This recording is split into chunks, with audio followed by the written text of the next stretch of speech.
जय श्री कृष्ण। स्वागत है आपका इस चैनल में। आज का वीडियो बहुत ही विशेष रहने वाला है क्योंकि आज के वीडियो में हम जानेंगे कि सुषुम्ना नाड़ी को हम कैसे जागृत कर सकते हैं और सुषुम्ना नाड़ी के द्वारा आप कैसे सफलता प्राप्त कर सकते हैं।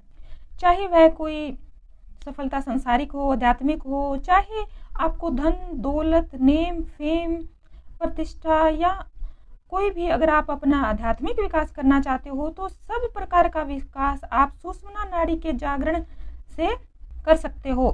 सुषुम्ना नाड़ी को एक सोए हुए पावर हाउस की तरह आप समझ लीजिए। जब यह जागृत होती है तो अपार एनर्जी का संचार होता है, हमारी सोई हुई क्षमता जाग जाती है।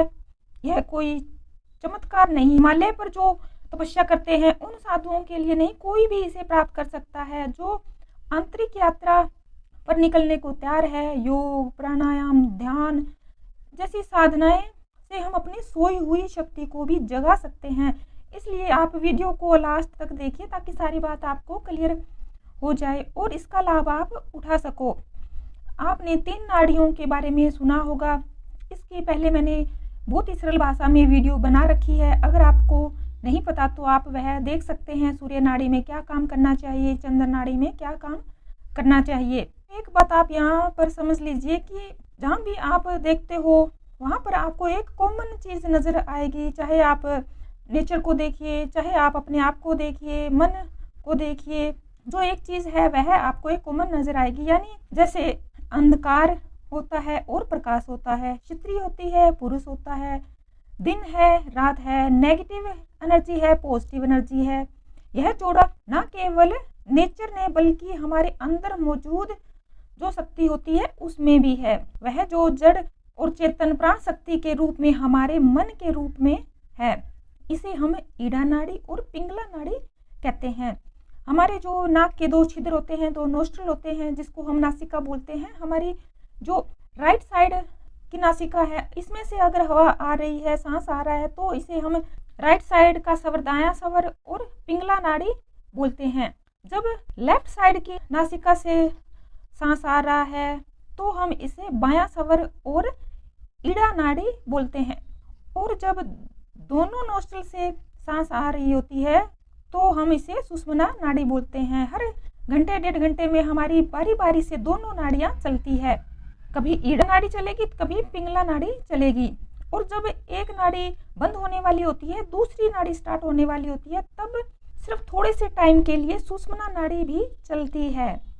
तब हमारे दोनों स्वर खुलकर चलते हैं, यानी इसे हम बोलेंगे कि सुषुम्ना नाड़ी चल रही है। ईड़ा नाड़ी दिन के समय ज़्यादा एक्टिवेट रहती है क्योंकि इस समय हम काम कर रहे होते हैं। इस प्रकार जब हम शरीर और मन की ताकत को यानी ईड़ा और पिंगला को जब बैलेंस कर लेते हैं, यानी तीसरी शक्ति यानी सुषुम्ना शक्ति जब जागृत होती है, और जैसे ही मैंने आपको शुरू में बताया है कि ईड़ा हमारी प्राण शक्ति है, तो इन दोनों के मिलने से जो तीसरी शक्ति पैदा होती है वह आत्म शक्ति कहलाती है। आप इन तीनों ऊर्जा को ऐसे भी समझ सकते हैं कि सुषुम्ना शक्ति हमारी कॉस्मिक एनर्जी होती है। यह फिजिकल और मेंटल एनर्जी को संतुलित करती है। और सुषुम्ना नाड़ी का एक कार्य यह भी है कि यह हमारी कुंडलिनी शक्ति जो होती है उसे जागृत सुषुम्ना के द्वारा कर सकते हैं। और सुषुम्ना नाड़ी को हम राजपाट भी बोल सकते हैं। हालांकि हमारी ईड़ा और पिंगला नाड़ी दोनों नाड़ियां मूलाधार चक्र से ही जागृत होती है, लेकिन जब मूलाधार चक्र चलती है तो दाएं और बाएं तरफ लेते हुए चलती है। आप इन नाड़ियों को डिसाइड कर सकते हैं आपको किस तरह से पैसा कमाना है। सबसे पहले पिंगला नाड़ी, यानी यदि आपकी सूर्य नाड़ी ज़्यादा एक्टिवेट है, आप सूर्य नाड़ी से ज़्यादा प्रभावित पर्सन हैं, तो आप एक बहिर्मुखी व्यक्ति होंगे। आप ऐसे कार्य करना ज़्यादा पसंद करोगे जिसमें फिजिकल एफर्ट ज़्यादा लगता है, यानी जिसमें बॉडी की एक्टिविटी ज़्यादा होती है, क्योंकि यह फिजिकल एनर्जी है। ऐसे में आप एक एथलीट हो सकते हो और हार्ड वर्कर भी आप हो सकते हो। ज़्यादातर जो पुलिस में, सेना में व्यक्ति होते हैं वह सूर्य नाड़ी से ही प्रभावित व्यक्ति होते हैं। इस तरह यदि आपके अंदर डार्क विचारों से, चिंतन से, सोच से, थॉट से, बुद्धि से ज़्यादा जुड़े हुए आप हैं, आप तो थोड़ा अंतर्मुखी हो सकते हो, आप थॉटफुल हो सकते हो सकता है आप चिंतक हो सकते हो, आप कोई फिलोसफर हो सकते हो। ऐसे सूर्य सवर और चंद्र सवर के अलग अलग कार्य हैं। ईड़ा नाड़ी और पिंगला नाड़ी के दोनों अलग अलग कार्य हैं। अब सुषुम्ना नाड़ी ज़्यादा संचालित होगी तो यह कैसे होगा? हालांकि यह नाड़ी बहुत ही कम लोगों की एक्टिव होती है। अधिकांश लोग ईड़ा और पिंगला में ही रहते हैं। कुछ खास किस्म के लोग होते हैं जिनकी संख्या बहुत ही कम होती है, उन लोगों में सुषुम्ना नाड़ी एक्टिवेट रहती है। अगर सुषुम्ना नाड़ी का आपके ऊपर ज़्यादा प्रभाव हुआ तो आप एक अच्छे साधक हो सकते हैं, अच्छे ध्यानी हो सकते हैं, अच्छे ज्ञानी हो सकते हैं। आपके अंदर आध्यात्मिक और धार्मिक इंटरेस्ट भी हो सकता है। आप एक मुनि, साधु, संत हो सकते हैं। तो अब आप समझ चुके हैं कि 3 प्रकार की प्रमुख नाड़ियाँ क्या है। इसलिए यह आपको ये देखना है कि आपको इन तीनों में से किस नाड़ी में जाना है। सामान्यतः हम पहले 2 नाड़ियों में ही होते हैं, ईड़ा नाड़ी और पिंगला नाड़ी। लेकिन जब आपको ईड़ा और पिंगला नाड़ी में सफलता नहीं मिलती तो आप अपने जीवन में जो पाना चाहते हैं उसके लिए आपको सुषुम्ना का प्रयोग करना चाहिए। जैसा कि पहले बताया हुआ है कि जो साधु महात्मा होते हैं, संत होते हैं, उनकी सुषुम्ना नाड़ी बहुत ज़्यादा जागृत होती है। वह अपना ध्यान करके सुषुम्ना नाड़ी को जागृत कर लेते हैं। समाज में रहने की उनको कोई भी आवश्यकता नहीं होती। समाज में रहते हुए भी वह इस नाड़ी को जागृत कर सकते हैं और अपने सभी कार्य वह सिद्ध कर लेते हैं। हमारी 1 घंटे में ईड़ा नाड़ी चलती है और 2-4 मिनट के लिए जब नाड़ी चेंज होती है, स्वर चेंज होता है तो सुषुम्ना नाड़ी चलती है। तो बारी बारी से यह ईड़ा पिंगला नाड़ी चलती रहती है। जब आप किसी साधना में चले जाते हैं, अपने व्यवहार के द्वारा जीवन को कंट्रोल करते हैं, तो आप सुषुम्ना नाड़ी को जितना ज़्यादा हो सके उतना आप बढ़ा सकते हैं। लेकिन यह एक दिन में नहीं होगा, इसके लिए बहुत कठिन परीक्षा से गुजरना पड़ता है। जब आपके दोनों नोस्ट्रल समान रूप से चल रहे होते हैं उस समय आपकी सुषुम्ना नाड़ी चल रही होती है। अब बात करते हैं कि मनचाहा फल हम कैसे प्राप्त कर सकते हैं।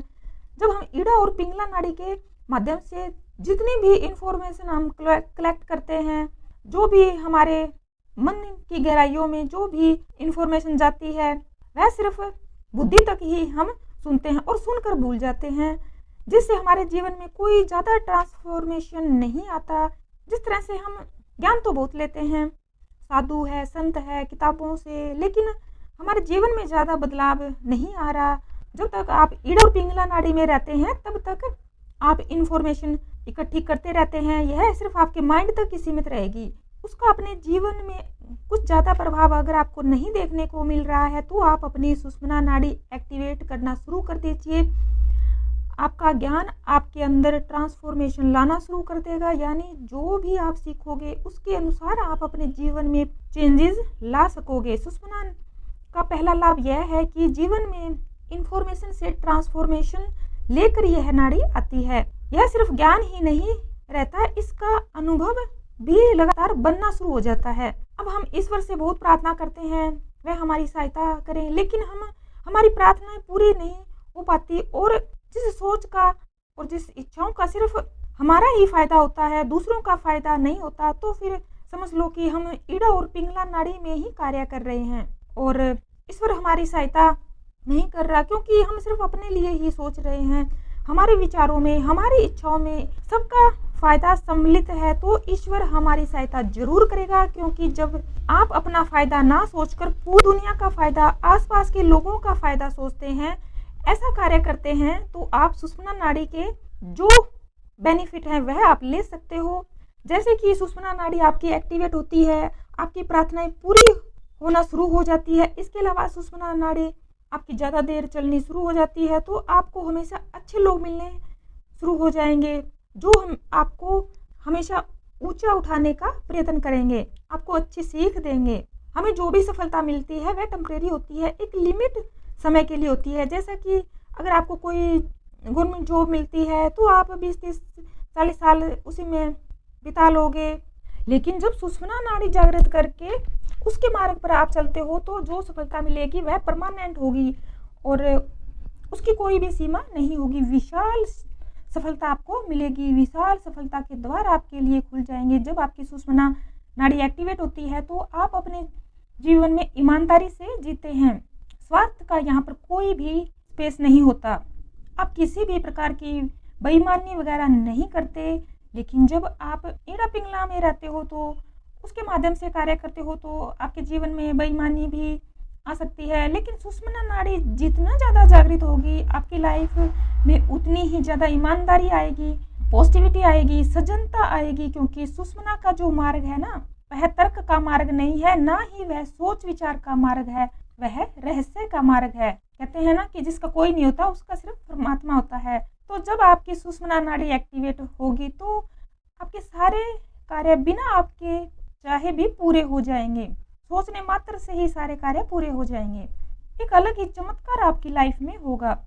जैसे कि आपको पैसों की बहुत ज़्यादा आवश्यकता है तो आपके पास गुप्त धन आना शुरू हो जाएगा। कई बार यदि आपकी सुषुम्ना नाड़ी एक्टिवेट हो जाती है, आप अध्यात्म के मार्ग पर चलने लग जाओगे, तब आपकी जो संसारिक सफलता है वह सब आपको मिलने शुरू हो जाएगी। शुरू में इससे आप दूर भी जा सकते हो। अगर आप कोई जॉब करते हो वह जॉब छूट भी सकती है। अगर आप कोई बिजनेस कर रहे हो तो उसमें लॉस भी हो सकता है, क्योंकि आपको लगेगा कि सब उल्टा पुल्टा हो रहा है, क्या हो रहा है, ये बैड एनर्जी क्यों आ रही है। लेकिन यहाँ ध्यान देने की बात है कि जब आपकी सुषुम्ना नाड़ी जब चलेगी, आप अपनी साधना जब करोगे तो परमात्मा आपके साथ आपको स्ट्रॉन्ग बनाने के लिए जानबूझकर भी ऐसा आपके साथ करेंगे।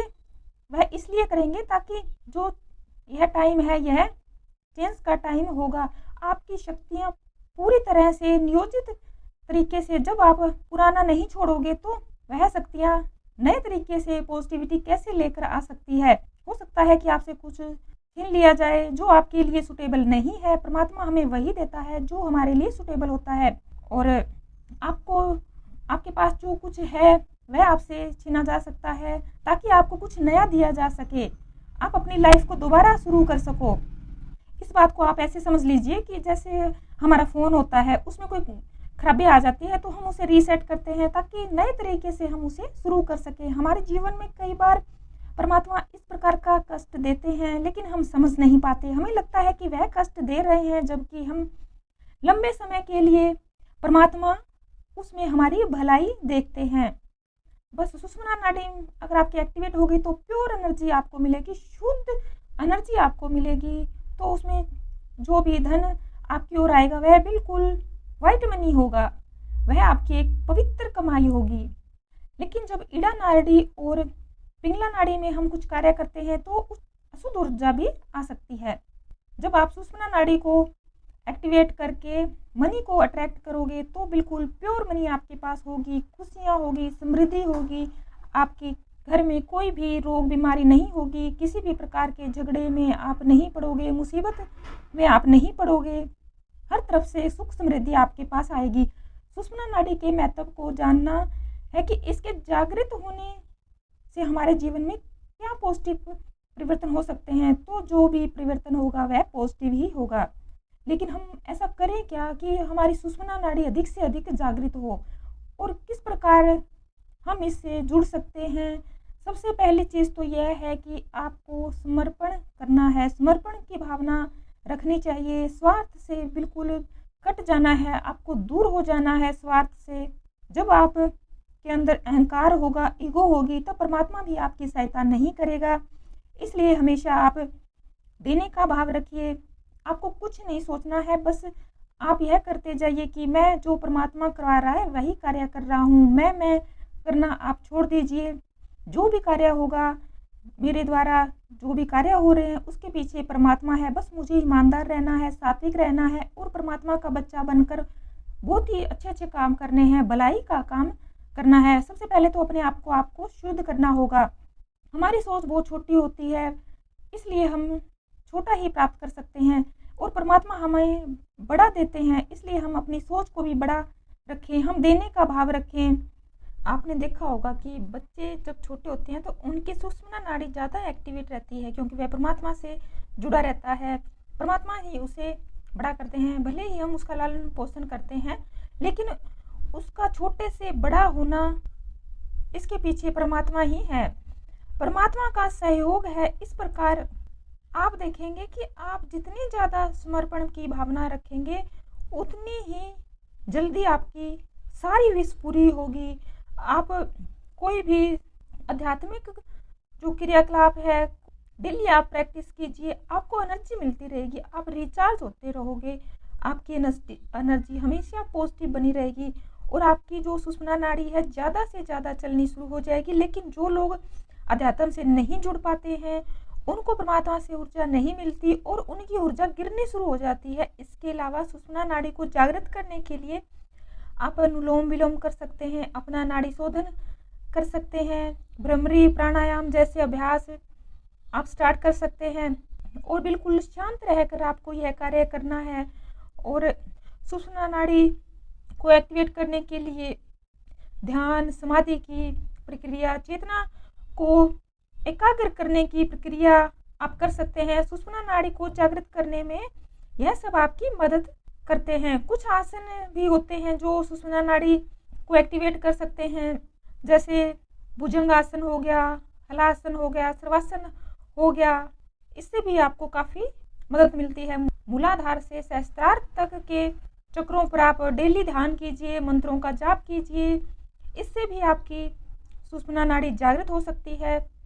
और एक ऐसी टेक्निक है जिसे शक्तिपात बोलते हैं। यह कोई जो आध्यात्मिक गुरु होते हैं ना, वह अपने शिष्यों को एनर्जी ट्रांसफर करते हैं, जिससे उनके शिष्य की सुषुम्ना नाड़ी जागृत हो जाती है। आप चाहे तो किसी भी जो बहुत ही सिद्ध गुरु है उनकी मदद ले सकते हैं। इस क्रिया के द्वारा आप अपनी सुषुम्ना नाड़ी जागृत करा सकते हैं, लेकिन यह इतना ज़्यादा आसान नहीं है। डेली आपको इसकी प्रैक्टिस करनी होती है। सुषुम्ना नाड़ी का जागरण एक ऐसा है कि हर चीज़ में आपको बैलेंस दिखाई देगा। जैसे कोई बहुत ही ज़्यादा कीमती रत्नों का खजाना आपके सामने खुल गया है। जैसे एक बूंद जो बहुत बड़ा समुद्र होता है, एक बूंद, एक पानी की छोटी सी बूंद विशाल समुद्र में मिलती है, तो वह अपनी जो पर्सनल पहचान है वह खो देती है। बस यही आनंद की मुक्ति की अवस्था है। जब कुंडलिनी ऊर्जा सुषुम्ना से ऊपर सहस्त्रार चक्र तक पहुंचती है तो हम इसे परमात्मा का मिलन फील करते हैं। यह दुनिया को त्यागने के बारे में नहीं है, बल्कि ज्ञान और करुणा के साथ इसे अपनाने के बारे में है। इसलिए आप सात्विक बनिए, ईमानदार बनिए, दूसरों का भला कीजिए। जितना ज़्यादा आपके अंदर प्योरिटी आएगी, उतनी ही आपकी सुषुम्ना नाड़ी एक्टिवेट रहेगी और आप वो सब पा सकते हो जिसकी आप लालसा रखते हो। लेकिन स्वार्थ को यहाँ पर आपको त्यागना पड़ेगा। अगर आपने इस चैनल पर पहली बार विजिट किया है, मेरे द्वारा दी गई जानकारी आपको अच्छी लगती है, तो प्लीज़ इसे लाइक कीजिए, शेयर कीजिए, चैनल को सब्सक्राइब कीजिए, ताकि आने वाली वीडियो की नोटिफिकेशन आपको मिल जाए। आप हमारा व्हाट्सएप ग्रुप भी ज्वाइन कर सकते हैं। इस चैनल के साथ जुड़े रहने के लिए आपका बहुत बहुत धन्यवाद।